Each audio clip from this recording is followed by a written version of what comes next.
GTM star চ্যানেলের আজকের বিশেষ আকর্ষণীয় নিবেদনটি শোনার আগে আমার সমস্ত শ্রোতা বন্ধুদের বিশেষভাবে অনুরোধ করব, একটা ছোট্ট সাবস্ক্রাইব করে আমার এই ছোট্ট চ্যানেলটিকে আপনারা বাঁচাতে সাহায্য করবেন। আজকের আকর্ষণীয় বিষয়টি হলো বাংলায় আবার মোদি হাওয়া। অনেকের তাই এত জ্বালা। শুনুন বিস্তারিত।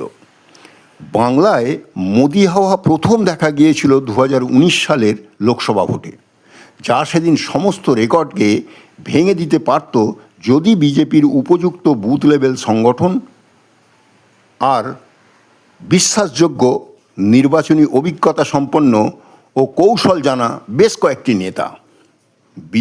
বিজেতার সংখ্যাটা সেদিন 36 থেকে 38 হতেই পারত, মাত্র 18তে কখনোই থেমে যেত না। দেশি বিদেশি বহু চ্যানেল সেদিন সেরকমই ইঙ্গিত দিয়েছিল তাদের জনমত সমীক্ষায়। কারণ ভোটের ইস্যু হয়েছিল মূলত জাতীয় কংগ্রেসের দীর্ঘ 50 বছরের অপশাসনের বিরুদ্ধে আর মোদিজির প্রথম 5 বছরের শাসনকালের উন্নয়নের পক্ষে। একটা বিরাট জনজাগরণ ঘটেছিল সারা দেশব্যাপী, যা জাতীয় কংগ্রেসকে মাত্র 52টা সিট দিয়ে দেশের মানুষ সেদিন প্রায় আঞ্চলিক দলে পরিণত করেছিল কংগ্রেসকে।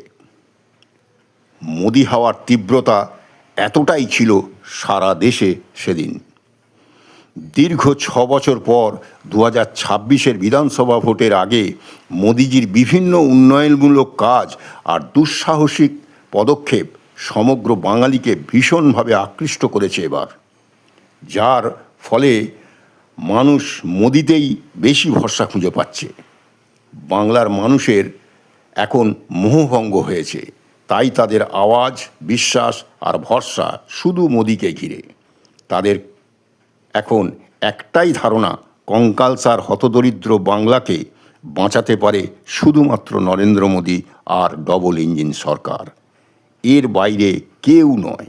শুধুমাত্র একটা ছোট্ট সাবস্ক্রাইব করে আপনাদের প্রিয় চ্যানেলটিকে আপনারা রক্ষা করবেন, এটাই আমার একমাত্র আবেদন আপনাদের কাছে। ধন্যবাদ।